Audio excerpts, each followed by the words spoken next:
Why does everyone say we need more midcore content when no one has a definition for what midcore is? Hello everyone, my name is Edrem, animatronic puppet VTuber and content enjoyer, and apparently the content I enjoy is midcore, but also it's not midcore, but maybe it is midcore, and I hate this word. Anyway, this has come up more often now. It started during Endwalker, when a certain video came out, and the community started talking more about the idea of midcore content, right? They place it somewhere in between casual and hardcore. Where's the missing middle, they say.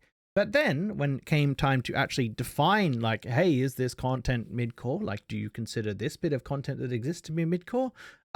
Everyone's opinions were divided. I have seen some people say that Savage is midcore content. I have seen some people say that Eureka is midcore content. Some people say Bodger is midcore content. Some people say that Maps is midcore content. And it's just all over the place. And like I said in one of my videos about giving good feedback to developers, you can't just go saying we want more midcore content, because that tells them nothing. That tells them they bring out a new chaotic raid tier and people are like, but this isn't midcore.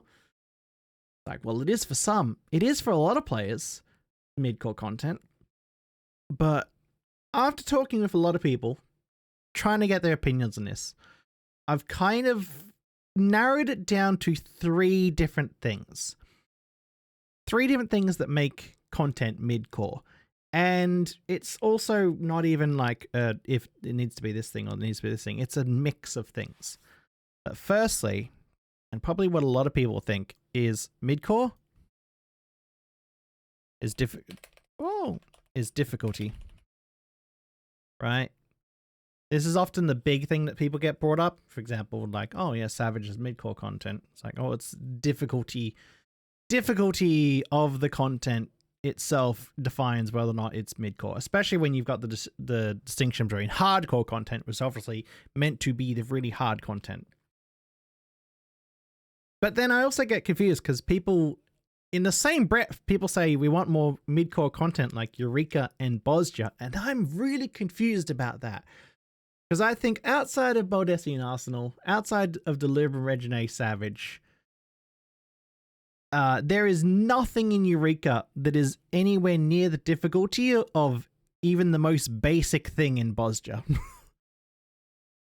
So it's confusing, right? They are both the same kind of content, but the difficulty of them is very, very different. Notorious monsters in Eureka just die so quickly. Even if we're talking like before we got the echo buff in Eureka that gave a huge amount of echo buff. By the way, if you're ever curious what old Eureka was look like, just go into Eureka and then right click your echo buff and look what happens to your health and your damage. That's what people used to play with, and it's like, yeah, it was boosted by like 60%. So there's that. There's the difficulty. The other part though, which is interesting, is time, because both Eureka and Bosja is grinding content, right? It's content that you spend a lot of time in, so that's what a lot of people say, like, oh, that's midcore, right? But it also kind of depends, because it's what kind of grind is it? Is it a grind where you can keep going? Is it a grind where you expect to do things? Is it a grind where players will like go for a certain thing? For example, recently we had the addition of Figmental weapon coffers to treasure maps. Now, treasure maps for most people are considered to be casual. Super, super casual, super fun, little bits of content. But they added Figmental coffers to them, and there's 21 of them. Is that a grind to get? And it's like, technically, yes, that's a big grind to get. It's also very RNG dependent. But for a lot of people, it's not considered that. Right? It's just considered like, oh, well, we can get on the market board if we want to. Anyway, you should watch my other video where I talk about the reason that Gil is worthwhile in 14 now is the fact that you can trade your time in one bit of content for items from another bit of content now. So there is time, but then there's also like, all right, well, if we consider time to be the measure of it, then people who do big fishing are the most hardcore players in this game. Absolutely the most hardcore players. Way past the midcore. At the point you're doing all the big fish, that's one hell of an achievement. So it's like, all right, we've got some stuff in there for time as well. Time and difficulty. Now we can mix those two things together, right? We can say like, hey, frogging Savage takes time and it's difficult. But it's also not that difficult depending on your skill. And then because of that, the time taken is also not that much as well, right? If you're really good at it, you've got a good group, you can get through Savage in a night. You know, that's the whole Wasteworld first going kind of thing. I know a lot of people that get it in like first week or first 2 weeks, and then after that it's re-clears. It's like, does that count then? It's like, kind of depends.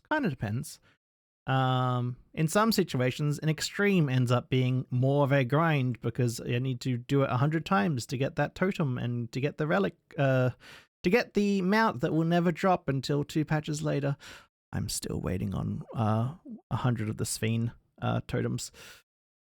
So there is that. And then the third one that gets talked about a little bit less is the social aspect of Midcore. Now, part of this, I feel like, especially when people say like they're Midcore players, I feel like some people just are casuals, but they don't want to call themselves casuals because they don't want the stigma attached to that. There's definitely some of that in the community, right? There's definitely some people like, you're a very casual player, but you don't want to say that, do you? But there's also a situation of like, okay, is using Party Finder to do something Midcore? Because a player that doesn't use Party Finder can do a lot of the things in the game that people consider to be casual stuff. Right? They can do their daily roulettes, they can go do their front lines, they can do a whole bunch of things. Weirdly, they can't do maps, but, you know, they can form parties once they're in Bosja and Eureka. You know, they can quickly go and do things. But wait, we said that Bosja and Eureka might be midcore, so maybe that doesn't count. It's an interesting thing there as well, where people think, like, there is a social aspect of getting into Party Finder. Like, if you're someone that has never used Party Finder before, and, like, you're trying to queue up for an extreme or a savage, that can be a different, interesting thing. You got to, like, be taught how to do it, right? It's like, there's that, is having to be taught how to do something. The start of Midcore. Kind of all depends. The main thing I want to get out of this chat is I hate this term and I wish that everyone would stop using it. That's basically the big point. I hate the term Midcore. I want people to be better with their words and what they actually want out of content. And I want people to like articulate their thoughts better on this, because Midcore is such a terrible term because it captures a huge amount of players and also no players at the same time. Players cannot be easily grouped into just casual, midcore, hardcore. They have a huge amount of interests in different areas, right? And having different bits of content that specifically target those areas is the better thing to do. They could add a new whole multiplayer game like Dome and Mahjong to the Gold Saucer, and that would be amazing. But if I wasn't interested in it, it's like, that's cool. I appreciate the people to get it, but it's not for me. Doesn't matter what difficulty it is if it's the content isn't for me. Same way that I see a lot of people be like, well, they're really interested in Eureka. They liked Eureka. No interest in Bosja. There's also the same with the opposite, right? Both of those are described as field exploration content, but there is some part of the player base that doesn't like one, but does like the other. So it's like, we need to identify that. Why do people like these things? Why do people like these other things? How do we get people to enjoy or potentially try things that they might enjoy that they wouldn't normally do? I think the Cosmic Exploration is a really good example of this right now. It's like, it's getting a lot of people into crafting and gathering that probably normally wouldn't do it. Partially because it helps leveling. But then, yeah. Funnily enough, I've also seen forum posts where people have said that Cosmic Exploration is casual content. Again, love it. I love it. With a dash of midcore, they said. Dash. So again, let's just remove the term midcore, chat. Let's just get rid of it. Let's just never use it again. I hate it. Everyone should hate it. And that's basically my thoughts. All right, goodbye.